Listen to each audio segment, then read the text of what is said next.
Design बनाया है, इसको एक्सप्लेन करेंगे। सबसे पहली बात यह है कि हमारी पूरी दुनिया में सिर्फ 70% ही पानी है। जब से दुनिया बनी है तब से इसका एक ही रहा है, यानी 70% ही रहा है। ना ही ये कम हुआ है ना ये ज्यादा हुआ है।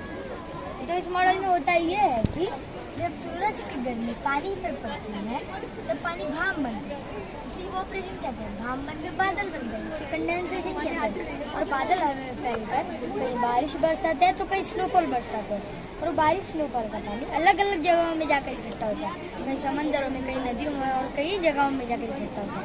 और कुछ पानी जमीन के अंदर, पत्थरों के अंदर इकट्ठा होता है। तो इस पूरे मॉडल में पहाड़ों का भी बहुत इंपॉर्टेंट रोल है। पहाड़ बारिश के पानी को प्यूरिफाई करने में यूज आता है, पहाड़ बादलों को ठंडा करने में यूज आता है, और पहाड़ बारिश के पानी को प्रभाव करने में यूज आता है। तो इस पूरे कुरान में अल्लाह रब्बुल इज्जत ने कई आयतों में ये बात बताई गई है। जज़ाकल्लाहु खैर।